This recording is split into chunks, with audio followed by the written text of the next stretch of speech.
जय Hind to everyone students, मेरा नाम है अतुल रहमान और ये है 13 मिनट शो। ये एक ऐसा शो है जिसमें आपको 13 मिनट के अंदर कॉन्सेप्ट पढ़ाया जाएगा और साथ ही साथ आपको एमसीक्यूज भी प्रैक्टिस करने के लिए दिए जाएंगे। भाई आपसे इतनी उम्मीद है कि आप इस सेशन को शेयर और लाइक जरूर करें, क्योंकि ये पहला एपिसोड है तो डेफिनेटली आपका मोटिवेशन ज्यादा तभी रहेगा, हमारा मोटिवेशन ज्यादा तभी रहेगा जब आप थोड़ा बहुत सपोर्ट करेंगे। राइट। सो आज एक ऐसा टॉपिक पढ़ा रहा हूं जो टॉपिक आपके 100% पेपर में आएगा। राइट। सो गांधी जी इसके सत्याग्रह जो है हम लोग डिस्कस करने वाले हैं। तो शुरुआत करते हैं अपनी क्लास की। देखिए, पहली बात तो यह है कि गांधी जी के 3 सत्याग्रह थे। जब गांधी जी भारत में आए 1915 में, जनवरी 1915 में भारत में आए, तो उस टाइम उन्होंने कोशिश किया कि मैं लोकल लेवल पे अपना सत्याग्रह की टेक्निक को इस्तेमाल करूं। जो सत्याग्रह की टेक्निक उन्होंने साउथ अफ्रीका में खोजी थी, है ना।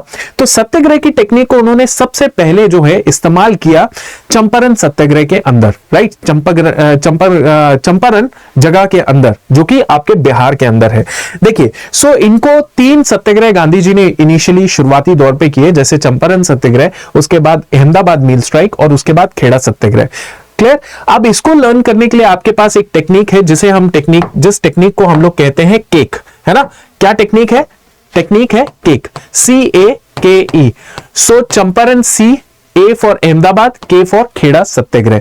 1917 में चंपारण सत्याग्रह हुआ और 18 में आपके खेड़ा और अहमदाबाद मील स्ट्राइक हुए। राइट। और ये है चंपारण बिहार में और गुजरात के अंदर अहमदाबाद एंड खेड़ा सत्याग्रह हुए। चलिए बात करते हैं बहुत डिटेल के अंदर, पर उससे पहले आपके लिए ये कुछ प्रैक्टिस क्वेश्चंस है।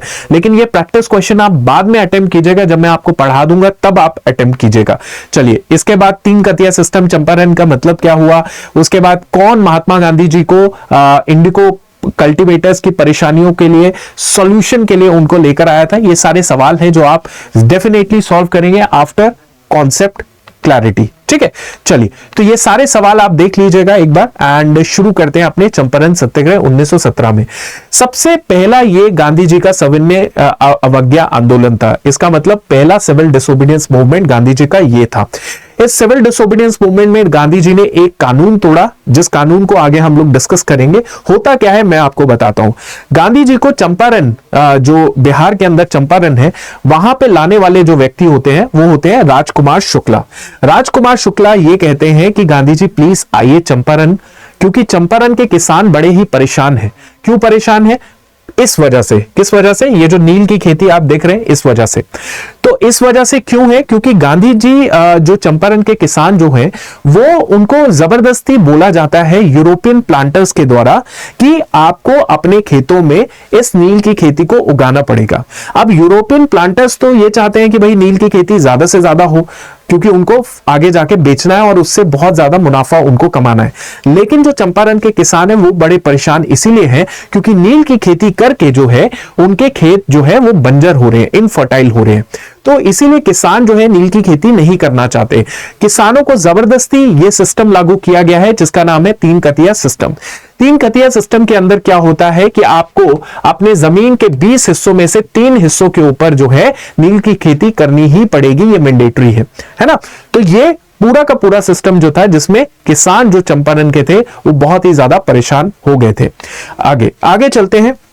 गांधी जी जो है जैसे ही चंपारण पहुंचे, वहां पे रेलवे स्टेशन में गांधी जी को आगे बढ़ने से मना कर दिया। मतलब पुलिस वाले जो है बीच में आ गए और पुलिस वाले कहते हैं गांधी जी आप वापस लौट जाइए। गांधी जी कहते हैं नहीं, मैं वापस नहीं लौटूंगा, आपको जो करना है कर लीजिए। पुलिस वाले क्या करते हैं, गांधी जी को पकड़ लेते हैं और जेल में डाल देते हैं। फिर उसके बाद उनके ऊपर मुकदमा चलता है। जब उनके ऊपर मुकदमा चलता है तो वो केस जो है, गांधी जी आपको पता है वकील थे, तो वकील की तरह गांधी जी ने केस लड़ा और केस जब लड़ा तो गांधी जी जीत गए। और फिर जो जज साहब थे उन्होंने ये बोला कि जो चंपारण के किसानों की प्रॉब्लम है, तकलीफें हैं, उनकी सोल्यूशन निकाला जाए, उनके ऊपर थोपा ना जाए कि आप नील की खेती करें।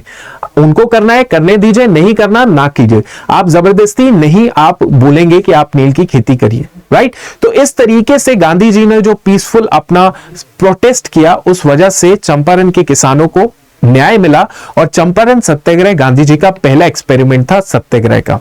राइट। चलिए, तो इसके अंदर ये आप जरूर याद रखिएगा। अब उसके बाद हम आगे चलते हैं और चंपारण के बाद गांधी जी के पास एक और मौका आता है सत्याग्रह की टेक्निक को इस्तेमाल करने का, वो होता है अहमदाबाद मील स्ट्राइक। तो चलिए बात करते हैं अहमदाबाद मील स्ट्राइक, लेकिन इससे पहले मैं आपको खेड़ा सत्याग्रह के बारे में थोड़ा बता देता हूं। देखिए खेड़ा सत्याग्रह के अंदर क्या होता है, ये गुजरात के अंदर डिस्ट्रिक्ट था खेड़ा, जिसमें क्या हुआ 1918 में एक बहुत ही भारी अकाल आ गया। क्लियर, बहुत ही भारी अकाल आ गया। इस अकाल आने की वजह से क्या होता है कि हाँ जी, तो होता यूं है कि फसलें खराब हो जाती हैं, फसलें पूरी तरह नष्ट हो जाती हैं खेड़ा डिस्ट्रिक्ट के अंदर। अब अंग्रेजों ने ये कानून बनाया था, अंग्रेजों ने ये कानून बनाया था कि मान लीजिए किसान की फसल खराब हो जाती है तो किसान को आगे जाके कर नहीं देना पड़ेगा, मतलब कि टैक्स देने की जरूरत नहीं है, मतलब कि लैंड रेवेन्यू देने की जरूरत नहीं है। यह अंग्रेजों का खुद का कानून था, लेकिन अंग्रेज इस अपने बनाए हुए कानून को फॉलो नहीं कर रहे थे खेड़ा डिस्ट्रिक्ट के अंदर, राइट। तो किसानों ने क्या किया, किसानों को अब मना कर दिया गया कि भाई तुमको टैक्स देना ही पड़ेगा, ठीक है, यू हैव टू पे द टैक्स। अब क्या होता है, किसान जाते हैं गांधी जी के पास और गांधी जी के एक डिवोटी होते हैं, फॉलोअर होते हैं, जिनका नाम होता है सरदार वल्लभ भाई पटेल। गांधी जी सरदार वल्लभ भाई पटेल को कहते हैं चलो साथ में और हम लोग जो है इस खेड़ा सत्याग्रह में जीत हासिल करके आते हैं, न्याय करके आते हैं। तो सरदार वल्लभ भाई पटेल जो है गांधी जी की गाइडेंस के अंदर इस पूरे मूवमेंट को, इस पूरे खेड़ा सत्याग्रह को आगे बढ़ाते हैं और इसमें जो है अल्टीमेटली किसकी विजय होती है, खेड़ा सत्याग्रह के किसानों की विजय होती है, जिसमें यह डिसीजन ले लिया जाता है कि अब क्या होगा। अथॉरिटीज जो है यही उन्होंने बोला कि जिनके पास जो काबिल है वो तो अपना पेमेंट कर दीजिए, लैंड रेवेन्यू कर दीजिए, दे दीजिए, जो काबिल नहीं है किसान वो क्या करेंगे, वो ना दे, कोई दिक्कत नहीं है। तो खेड़ा सत्याग्रह भी इस तरीके से 1918 में गांधी जी ने जीता। अब नेक्स्ट हम लोग बात करते हैं अहमदाबाद मील स्ट्राइक। अहमदाबाद मील स्ट्राइक में दो ग्रुप थे, एक था मील ओनर्स का, दूसरा था आपके मील वर्कर्स का। अब मील ओनर कहता है कि ऑब्वियसली मील ओनर क्या कहता है, मील ओनर ये कहता है कि भाई तुमको जो है प्लेग बोनस दे देता हूं और प्लेग की वजह से जो मृत्यु हुई है, क्षति हुई है, उसका तुम बोनस ले लो और अपना काम करना शुरू कर दो। जो मील वर्कर कह रहा है वो ये कह रहा है कि नहीं, हमें प्लेग बोनस नहीं चाहिए, वो तो तुम एक बार ही दोगे, बात खत्म हो जाएगी। हमें क्या चाहिए, हमें 35% का वेजेस में हाइक चाहिए। हमें कम से कम अपनी जो हमारी मांग है वो ये है कि हमारे वेतन में 35% का आप इंक्रीमेंट लगाइए। अब मील ओनर ये मना कर रहा है, मील वर्कर कह रहे हैं हमें यही चाहिए। सो गांधी जी अपनी पहली बार सत्याग्रह के अंदर हंगर स्ट्राइक का इस्तेमाल करते हैं। तो गांधी जी का अहमदाबाद मील स्ट्राइक फर्स्ट हंगर स्ट्राइक बनता है, जिसमें गांधी जी जो है इस मुद्दे पे वर्कर्स का साथ देते हैं, जहां पे वो कहते हैं कि वर्कर्स को 35% का हाइक मिलना चाहिए। और फाइनली क्या होता है, हंगर स्ट्राइक की जाती है और फाइनली गांधी जी की इस हंगर स्ट्राइक की वजह से मील ओनर मान जाता है और ये सक्सेसफुल स्ट्राइक हो जाती है, ठीक है, राइट। तो स्टूडेंट्स आई होप आपको ये सेशन पसंद आया हो। ये छोटे छोटे सेशंस आपके लिए बहुत इंफॉर्मेटिव रहने वाले हैं। आंसर क्या है students, tinkathia system in Champaran meant what. तो मैंने आपको क्या बताया था, बताइए, जल्दी आंसर दीजिएगा। इसका मतलब है बच्चों जमीन के 20 हिस्सों में से 3 हिस्सों में आपने कल्टीवेशन क्या करना है, इंडिको का, ठीक है। नेक्स्ट हम लोग क्वेश्चन देखते हैं, विच इवेंट अकर्ड फर्स्ट। पहले आपका चंपारण हुआ, उसके बाद आपका कौन सा हुआ, खेड़ा सत्याग्रह हुआ, उसके बाद आपका नॉन कॉर्पोरेशन मूवमेंट हुआ और फिर उसके बाद सिविल डिसोबीडियंस मूवमेंट। तो सबसे पहले तो आपका चंपारण सत्याग्रह ही हुआ था। आगे चलते हैं स्टूडेंट्स, कौन जो है वो महात्मा गांधी को लेकर आए कि जी इंडिको प्लांटर्स काफी ज्यादा हमारे ऊपर अत्याचार कर रहे हैं। इसका आंसर है राजकुमार शुक्ला। इसको भी हमने आंसर कर दिया।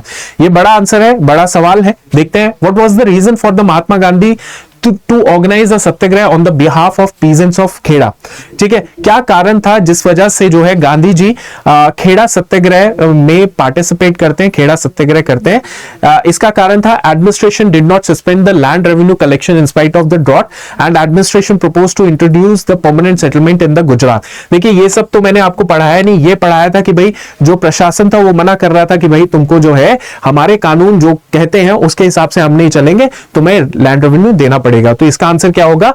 Only 1 is the correct statement, क्योंकि करेक्ट पूछा है।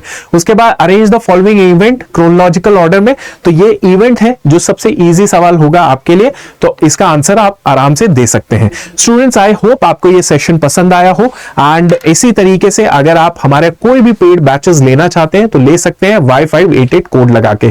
Thank you so much and जय हिंद।